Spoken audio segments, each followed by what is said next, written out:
What makes a whole community just pick up and leave everything they know behind? Today, we're digging into an incredible story of faith, freedom, and the search for a new ideal, a journey that took a group of Mennonites from the frozen Canadian prairies all the way to the mountains of Mexico. Okay, so let's set the scene. We're on the Canadian prairies, Saskatchewan to be specific. The year is 1924, and a really harsh winter has hit early. It's got the entire region in its icy grip. You can just feel it, right? A sharp, biting wind howling across these flat, frozen fields. The snow is piling up, deep, against the simple white walls of their homes and their churches. Just a gray, heavy sky promising more to come. But here's the thing. Inside, where it was warm, the conversation heating up had nothing to do with the cold. People were talking about Mexico. And this wasn't just some idle chatter to pass the time. No, this was a discussion that was about to change everything, forever. So, why Mexico? What got all this started? Well, it all began with letters. Letters that were making their way north from the first group of Mennonites who had already made the journey down to Chihuahua a few years earlier. And you gotta understand, these weren't just simple updates. They were like precious cargo, carried north by traders and missionaries, people they trusted. When a letter finally arrived, it was a huge event. The whole community would gather, and it would be read aloud by lamplight. It would get passed from hand to hand, read and reread, until the paper itself was soft and the corners were curled. And the message inside these letters, wow, it was powerful. First and foremost, it was about freedom. The freedom to teach their children in German, to keep their language alive, and to worship without the government looking over their shoulder. These were the very things they felt were slipping away in Canada. Now, the letter writers were honest. They didn't sugarcoat it. They said, look, the land here is hard. The work is grueling. But, and this is the key part, they followed it up with something priceless, a quiet conscience, peace of mind. And then came what might be the most powerful line of all. A simple, confident statement. Imagine you're thinking about moving your entire family to a new country. Hearing these words, "We have not regretted it, not once." Well, that was everything.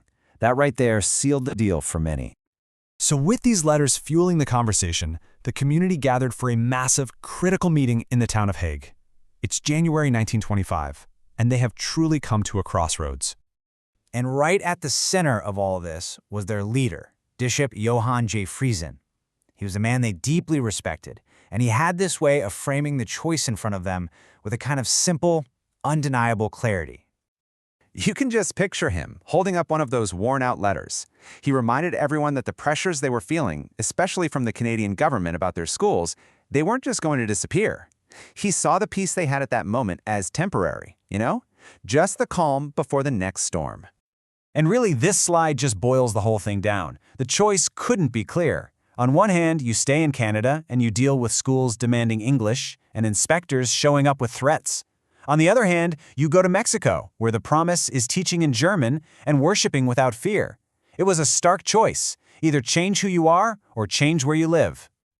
So after a lot of prayer, a lot of discussion, the decision was made. They would go south, just like the others. But, and this is a huge but, they weren't going to Chihuahua. They had a new destination in mind, somewhere even farther south, Durango. So that begs the question, right? Why Durango? Why go even farther into the unknown?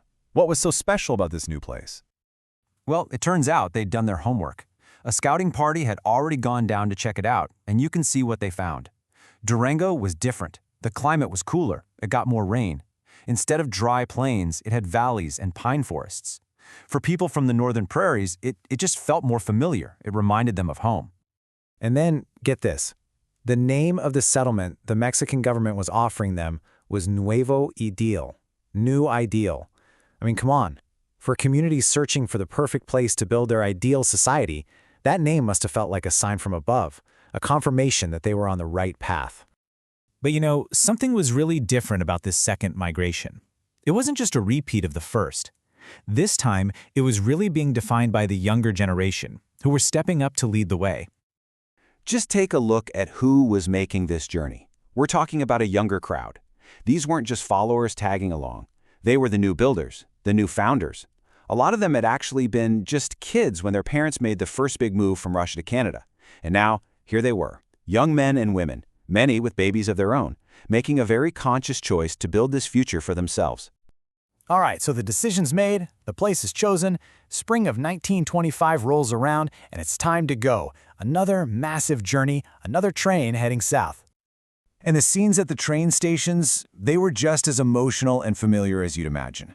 Boxcars getting loaded up with not just cows and plows, but with the real pillars of their life, their hymn books, and a whole lot of hope. And of course, the final, tearful goodbyes to the land they'd called home, and to the family and friends who were choosing to stay behind. And there, painted right on the side of the train cars, was a simple, bold declaration of where they were going and why. This wasn't just any old train. This was the Durango Special. There's this great little story from the journey. As the train is crossing the border into Mexico, a young boy says something that captures the simple, practical hope of it all. He thinks they're going to a place that's already built, something they can just slot right into.